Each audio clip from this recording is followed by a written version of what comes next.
I told you this recipe would come to my channel, and today is that day. We are making corn chowder. For this recipe, we're gonna start off by adding 2 tablespoons of avocado oil to a low heat pan.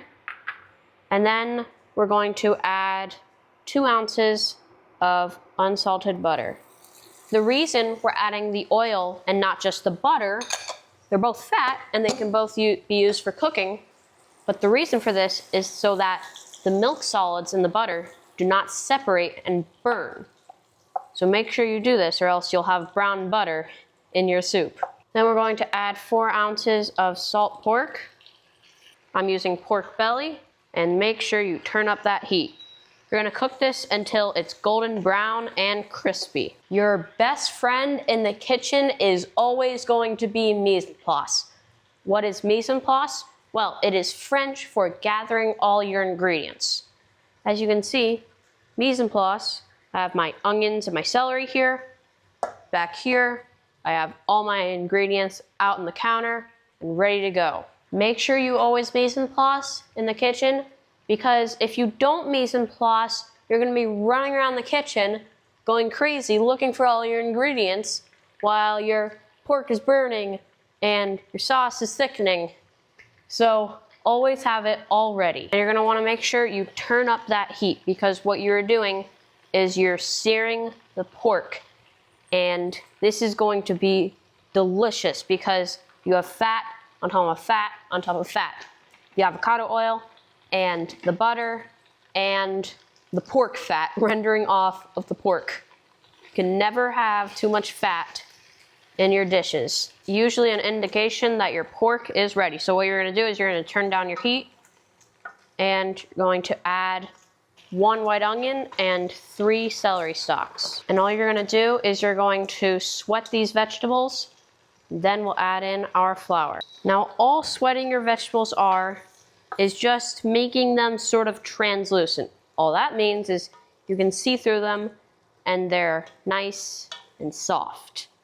And all you see me doing at the bottom of this pan is scraping off all that excess crust. That stuff is called fond, and you wanna make sure you scrape that off the bottom because that is extra flavor. And these are sweated. As you can see, they're not crispy, they're not super cooked, they're just translucent. So now we're going to make a roux. All a roux is flour and fat. We're gonna add 3.5 ounces of all-purpose flour to this, and we're gonna stir. Now, this is basically like using cornstarch. It's going to make this very thick. So if it starts to look like you're making a pastry with vegetables in it, that's okay. That's what you want. You want to make a white roux. There are 4 different types of roux: white roux, blonde roux, brown roux, and dark roux. All those depends on how long the roux was cooked.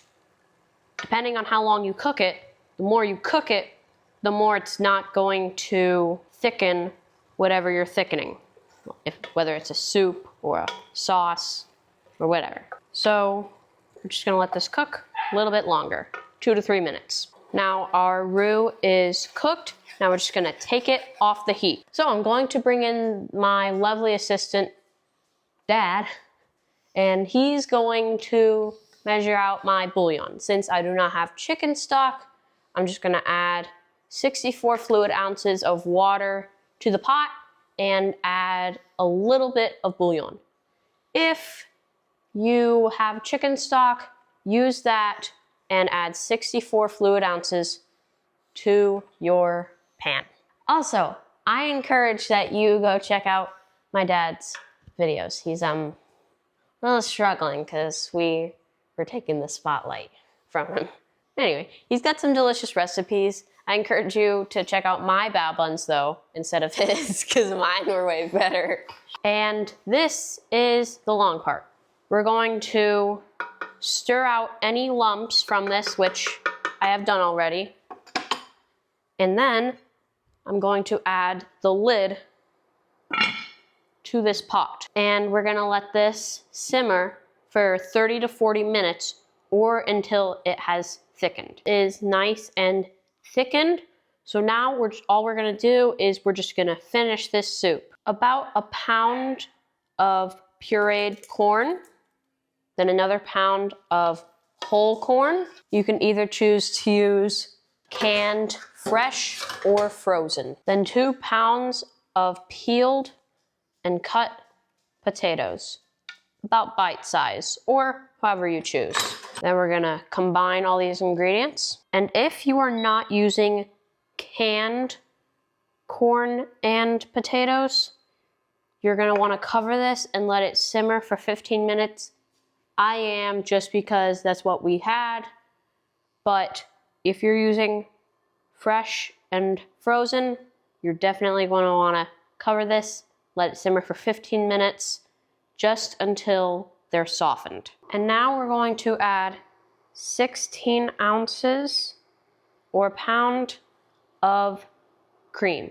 You can choose to use 8 ounces of whole milk and 8 ounces of heavy cream, but I'm gonna use coconut milk. Now we're gonna stir this to combine, and now all we're gonna do is we're gonna bring this up to a simmer, and we'll finish it with the remaining ingredients. Okay, our soup is at a simmer right now. You can see all those little swamp bubbles coming up. That's just happening because it's thick, but this is a simmer. So now we're going to add 2 teaspoons of Worcestershire sauce and 2 teaspoons of sriracha sauce. You can choose to add a little bit more if you like more heat, or add a little bit less if you want less heat. Combine all those ingredients, and instead of using regular pepper to season this, we're gonna use white pepper. So you're just gonna season this accordingly, add a little bit of it, stir it, taste it. If you need more, add more, and when you like the taste of it, your soup is finished. So now our soup is in a bowl, and we're just gonna add the final touches, the garnishes. We're gonna start off by adding a little bit of pop, that green. You can add basil, cilantro, or whichever herb you choose. I'm using parsley. And then finish it with some good old-fashioned Parmesan cheese. Now, let's give this soup a taste. Wow, it really has a pop to it. All the ingredients, especially that corn and the celery for the crunch, and the onions and the potatoes for just a little extra flavor and texture. It all comes together and makes this a delicious soup. If you enjoyed this video and found value in it, consider liking it and subscribing to my growing community. See you next week.